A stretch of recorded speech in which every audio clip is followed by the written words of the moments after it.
विश्व को शांति, करुणा और मैत्री का संदेश देने वाले महाकारुणिक भगवान बुद्ध एवं भारत देश में दोबारा फिर से भगवान बुद्ध के सद्धम्म को वापस लेकर के आने वाले परम पूज्य बोधिसत्व डॉक्टर बाबा साहब अम्बेडकर, इनको मेरा कोटि कोटि नमन है।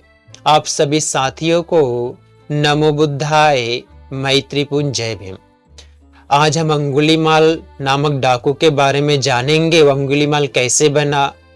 बचपन में जो उसका जन्म हुआ तो किसी ने कह दिया कि ये बड़ा होकर के बहुत सारे लोगों की हत्या करेगा, ऐसा कथन कह दिया तो सारे लोग बचपन से उससे घृणा करने लगे, उससे द्वेष रखने लगे। लेकिन जो अंगुलीमाल बचपन में उसका नाम अहिंसक था, बड़ा ही सीलवान, सदाचारी, नेक और अच्छा इंसान था। वो जब भी पढ़ने के लिए जाता था तो सभी से अच्छे नंबर से पास होता था। पढ़ाई लिखाई में, कामकाज में, सील संस्कार में बड़ा ही परिपूर्ण था। और अपने स्कूल में, अपने कॉलेजों में, अपने विद्यालयों में जब भी शिक्षा ग्रहण करता था तो सबसे अच्छे नंबरों से पास होता था।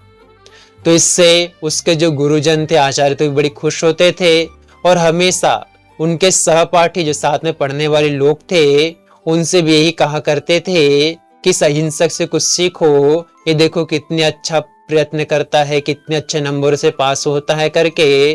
तो जो सारे सहपाठी थे हमेशा आचार्य की ऐसी बातों को सुन करके उससे ईर्ष्या करने लगे, घृणा करने लगे कि इस अहिंसा के कारण हमको बार बार आचार्य की डांट सुननी पड़ती है करके।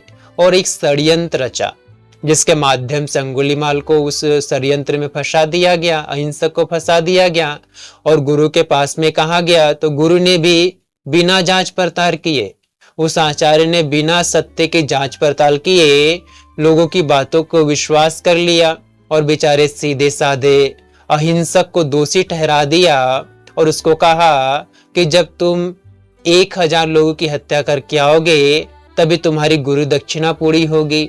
इस प्रकार से उस अज्ञानी आचार्य ने, उस अज्ञानी गुरु ने उस बेचारे सीधे साधे अहिंसक को हिंसा के रास्ते में लगा दिया। वो भी बड़े आज्ञाकारी था अहिंसक भी, इसलिए वो गया, एक व्यक्ति को मार करके आया। तो फिर आचार्य को बताया कि मैंने एक व्यक्ति को मारा करके।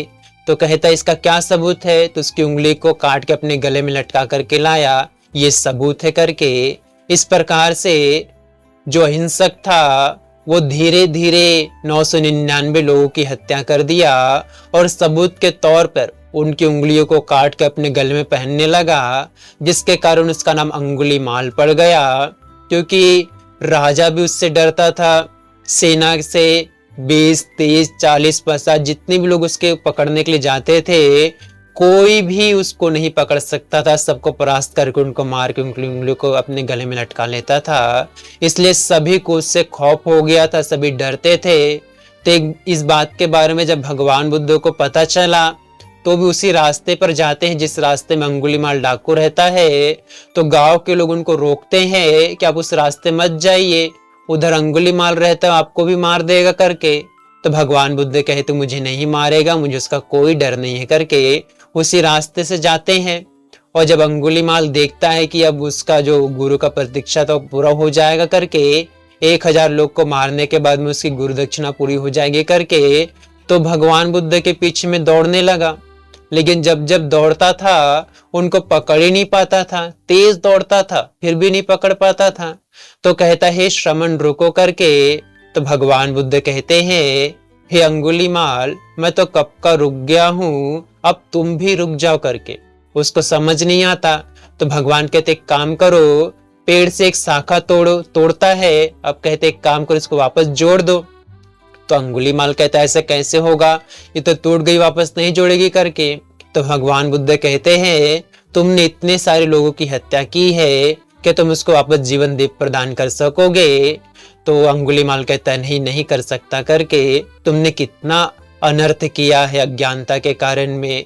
तो अपने बारे में अंगुलीमाल अपनी व्यथा कहने लगता है किस प्रकार से उसके आचार्य ने उसको ऐसी ऐसी बातें कही थी करके, इस कारण वो इस कर्मों को करने लगा था करके। तो भगवान बुद्ध कहते हैं कि गलत दिशा निर्देश में, गलत लोगों की बातों में आने के कारण में गलत आचार्यों के संपर्क में आने के कारण में, गलत संगत में पड़ने के कारण में तुमने घोर अपराधों को किया है। इस अपराधों को अगर त्यागोगे तो मैं तुमको संरक्षण प्रदान करूंगा, उन सब बातों से तुम्हारा कोई मंगल नहीं होने वाला करके तो अंगुलीमाल भगवान बुद्ध की बातों से प्रभावित होता है, उनके संग में शामिल होता है और जल्दी ही उनके सील, सदाचार, नैतिकता के मार्ग में चलते हुए किसी भी प्राणी की हत्या ना करने का संकल्प लेते हुए वही अंगुलीमाल भंते अरंत हो जाते हैं। और अरंत होने के बाद में जब वो उसी गांव में भिक्षाटन के लिए निकलते हैं तो सब पहचान लेते रहे तो वही अंगुलीमाल है जिसने किसी के यहाँ किसी परिवार की सदस्य की हत्या की थी करके। तो सब उसको पत्थर मारते हैं, कोई डंडा मारता है, शरीर से खून निकलता है लेकिन मन से मैत्री निकलती है कि मैं कितना अज्ञानी था, भटका हुआ था, गलत लोगों की संगति में पड़ने के कारण मैंने बड़ी अकुशल कर्मों को किए हैं। मैं इन सभी अकुशल कर्मों का त्याग करता हूँ। तुम सभी भी भगवान बुद्ध की शरण में होकर कैसी मंगल कामना करने लगा।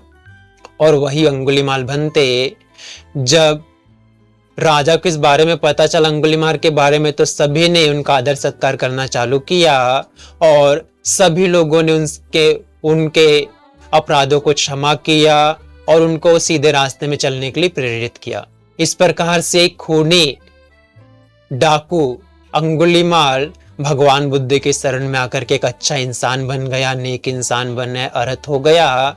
और वही अंगुलीमाल भंते जब रास्ते से जाते थे देखते कि स्त्री जो है प्रसव वेदना से काफी पीड़ित हो रही होती है तो उनके दुख को देख करके उनको अच्छा नहीं लगता, उनको दुख को दूर करने का प्रयास करना चाहते हैं लेकिन उनको याद आता है कि उन्होंने किस प्रकार से कुशल कर्म किए हैं। तो भगवान के पास में जाकर के पूछते हैं क्या मैं उसका दुख दूर कर सकता हूं करके।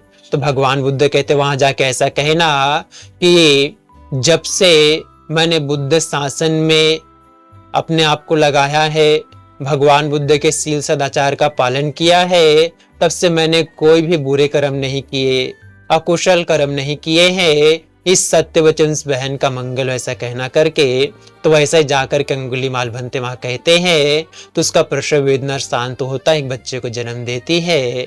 इस प्रकार से जो अहिंसक था, जो कि बचपन से अच्छा था मगर गलत संगत के कारण में, गलत लोगों के पास में जाने के कारण में बुरा बन गया था, लेकिन एक अच्छे व्यक्ति के पास में आने में, भगवान बुद्ध जैसे सीलवान, सदाचारी, नेक और अच्छे गुरु के पास में आने के बाद में अंगुलीमाल का हृदय परिवर्तन हो गया और वही अंगुलीमाल बुरे कर्मों को त्याग करके एक अच्छा इंसान बन गया।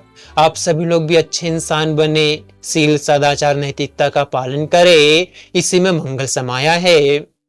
आप सभी लोगों ने अंगुलीमाल और भगवान बुद्ध की कथा को, कहानी को बड़ी श्रद्धा पूर्वक सुना, इसलिए भगवान बुद्ध उनके धम्म, उनके संग के प्रभाव के तेज से आपका, आपके परिवार के प्रत्येक सदस्य के जीवन का हर एक पल सुखपूर्वक बीते, प्रसन्नता पूर्वक बीते, मंगलमय हो, कल्याणमय हो। आप सभी सुखी रहे, स्वस्थ रहे, खुश रहे, आप सभी को सुख, शांति और सुकून प्राप्त हो जाए। भवतु सब मंगलं रक्षन्तु सब देवता सब बुद्धानुभावेन सदा शुद्धि भवन्तु ते। भवतु सब मंगलं रक्षन्तु सब देवता सब धम्मानुभावेन सदा शुद्धि भवन्तु ते। भवतु सब मंगलं रक्षन्तु सब देवता सब संघानुभावेन सदा शुद्धि भवन्तु ते। साधु साधु साधु।